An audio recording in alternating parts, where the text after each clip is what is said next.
In this video, we're going to do a fraction subtraction, and we're going to do that using a number line to help you understand it and kind of visualize it so that when you get a problem like this in the future, you'll be able to do it easily.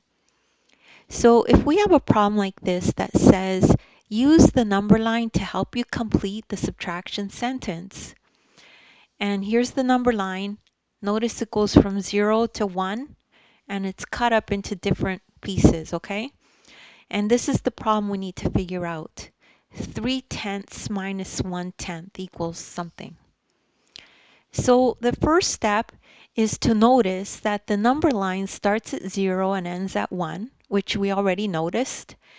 And the number line is divided into 10 equal parts. Each part is 1/10. So this is 1/10. This is 1/10, this is 1/10, right? But it's, when you count it, it goes from 1/10, 2/10, 3/10. So this whole piece here is from here to here is 3/10, and so on, okay? And it's 10 equal parts. So 1, 2, 3, 4, 5, 6, 7, 8, 9, 10. The second step is to imagine a fraction strip below the number line. So let's imagine it, and there it is. So that's the number strip divided into equal parts of 1/10. Okay, so we start at 3/10 and count back by 1/10 because that's what we're trying to figure out. So we start here and we move back this much to here. And how does that look? That looks like this, right? So we start here, we move back 1/10, and we end up here. So that's the same as having 3 strips filled in and subtracting 1 strip. So because we have 3/10, we would have these 3 filled in, and then you subtract 1/10. So how would that look in the picture? It would look like this. So we had 3 filled in, but then you subtract 1 and you're left with these 2.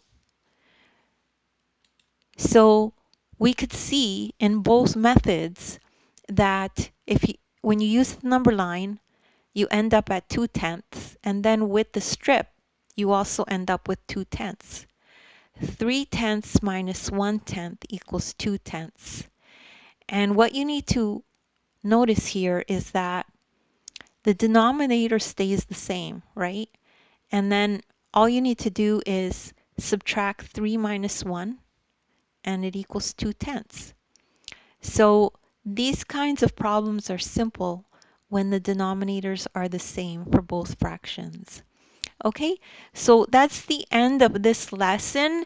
If you need more help or resources, check out the description. I have links there to other videos of mine that are like this if you need extra help. As well, you can download the ebook and you could follow along this exact lesson in the ebook as you watch the video. And don't worry if you don't get it right away. There's nothing wrong with repetition. Anyone can do math. If you like the video, make sure to give me a thumbs up and to subscribe. And thank you so much for listening.